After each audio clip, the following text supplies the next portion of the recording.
reels, rods, how to don't treat them. We got Hassan. If you don't buy anything, if you don't get reel fixed, everyone knows Hassan fixes every single thing, reel, rods, everything. Again, well, I can ask Hassan about when you finish fishing, and so you finish fishing, what you can do with this, how you can take care of this reel, how you can take care of that reel. I got my spin fisher, my big dog. I don't really fish with these anymore. This is actually, I was actually using some fly kites with, but this is my first ever reel I had in this.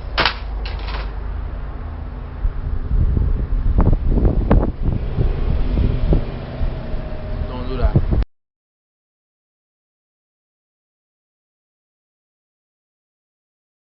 Alright, now, saltwater fishing reels. They're of course made in the saltwater environment. It does not mean that they're made for this. That is not what you do with a saltwater reel in saltwater. Even waterproof reels, like this fellow right here, and when I say waterproof, it's waterproof in some areas, are not made for constant submersion in saltwater unless you plan to service them extremely often. Now, the average fishing reel that you will buy from your fishing shop is not going to be a waterproof reel unless you're spending a few $100s. Now, barring the odd occasion where you do drop your reel in the sand or the salt water, you should keep it out of sand and salt water. The reason being, salt gets in, it does not come out. The water will evaporate, leave the salt, it will corrode your reel. If at any time you get your reel fully submerged in salt water, then you need to get it serviced. There's no two ways about it. It is going to stay in there and it is going to corrode your reel. If you are one of the people that stand in the surf and fish, with waves hitting you and getting you wet constantly, then you will need to eventually get your reel serviced, and you'll need to do it fairly often, especially if it's a non-waterproof reel. Now, whenever you go fishing and you come back home, clean your reel. You know, if you don't clean it, or if you do clean it, makes no difference to saltwater submersion and what I just showed you. That is going to get everything in your reel fouled up, and sand is just as bad or worse. Sand is literally like liquid sandpaper. It grinds everything in your reel to dust. So though these are saltwater reels, you do not want them submerged in salt water. And though you may get sand on them, you do not want them in the sand continually. You want to make sure that you keep them as clean as possible, barring the occasion where something falls over and you catch that big fish, and for some reason you drop your reel. But if you do get it submerged or really roll it in the sand, you either need to have it disassembled and clean, or do it yourself if you know how.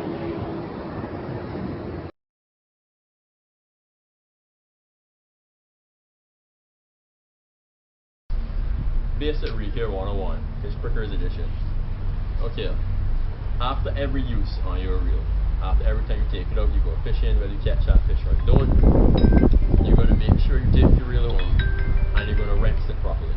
You're going to hold it like this, under running water, and rinse. The reason for holding it like this and not like this or like that is that water tends to get into it more, especially in non-waterproof reels. This reel in particular is waterproof in the gear casing and in the drag assembly. So it's not a big thing for this one, but in general, you don't want to hold it, get too much water inside of it, because it takes a while to evaporate off. So you're going to hold it under running water, give it a good rinse. And when you say good rinse, I mean a good rinse. So after you've rinsed, rub the surfaces. A neglected area is often the line roller. The line roller itself does a lot of work, and most people never clean it properly. So let's take a toothbrush, give it a brush, it rolls around as you brush it, so it should get all the sides of it. Clean that off properly. That is something that a lot of people just let salt build up in continually, and then it gets really hard to service. Clean that out properly, and just brush around the areas of the bail and so on. Little moving parts there. Just a quick brush, and if you want to, just around the edge of your handle, those kind of areas. Nothing fancy. Alright, now after you've done that, you're just going to spin your reel off. It pushes some of the water out of it. Then after that, you're going to let it dry. After your reel dries, then you can talk about proper lubrication. Now, well, this hasn't dried yet, but when your reel is dried thoroughly, you want to lubricate it. Now, by lubrication, for everyday use, all you need to do is lubricate, especially again, the line roller. The line roller and all of the moving points on the bail assembly and your handle and these external areas here that are in motion when you're fishing. After that, that's good. Now, lubricants. This is not a lubricant for a fishing reel. Neither is this. Clipper oil is not a lubricant for a fishing reel. You want something not like WD-40 either. You do not want something that is solvent based that is going to take grease out of your reel. I have literally seen reels that people have sprayed in WD-40 and the outside is lovely and shiny, and on the inside it looks like degraded motor oil, because all of the grease has melted down in solvent, which WD-40 is, or CRC, or a lot of other penetrants, and it's just, the gears are completely dry now, and instead of having a nice clean reel on the inside, you have a reel that's essentially grinding on itself. So, for external lubrication, you want to use something like the Penn Precision Oil, the synthetic oil. You want to use something like Reel-X. You can use corrosion block oil. Now, if you don't have a reel specific or a saltwater specific lubricant, you can use something like, let's say, maybe 3-in-1 oil, those kinds of things, but they will not last as long. They're not going to stand up as long as saltwater burn, so you'll have to reapply more often. But after every use, basic rinse and basic external lubrication. Now, after that, after you've been fishing for a couple of weeks, you'll be fishing for, however long, depending on how often you fish, you will want to give your reel a bit more thorough service. So you're going to take it apart, you're going to take the top off of it, take the drag knob off. Done. Now, this reel in particular is waterproof in a lot of areas, so you'll have minimal servicing on these types of reels. On other reels, you're going to need to go a little bit further into it. This drag is already waterproof, so you don't need to clean the drag in that usually. You'll just want to take a brush, again running water to these surfaces underneath, and you want to take your handle off. Some spin off, some have a bolt that comes right through the other side of it, and you take that off. You take this apart. This in the gear casing is waterproof, so you don't have to worry with the gear casing, these in general. Now these use a grease barrier here, so you want to reapply an appropriate grease. Now again, any and every grease doesn't go into the reel. If you use molybdenum grease, if you use grease that are too hard, they cause a lot of friction in your reel, and then it makes it worse than it is. You can actually put greases in that foul your bearings and make them very, very noisy. So again, you can use stuff like, I think there's a Reel-X grease. You can use stuff from Ardent, which I use when I service. You can use corrosion block grease, but generally stuff that is more of a gel consistency, not too hard, and it's rated for use on bearings.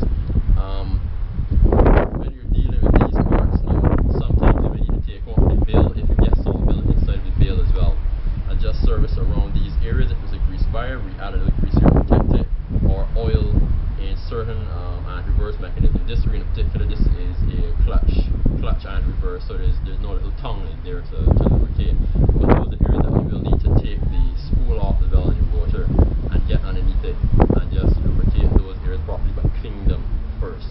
Now, after you've been fishing for a few months, depending on how hard you fish, maybe a year or a little more than a year, you will want to give the reel a full service. So you're going to take everything all the way down.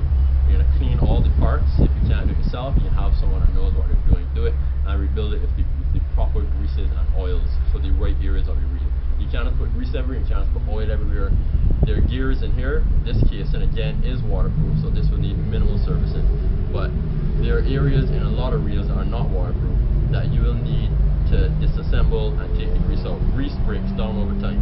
Salt builds up inside the reels, the water comes out, the salt does not. So what you will end up with is grease that is full of salt. I have literally seen grease that looks like chalk, and it does nothing to the reel.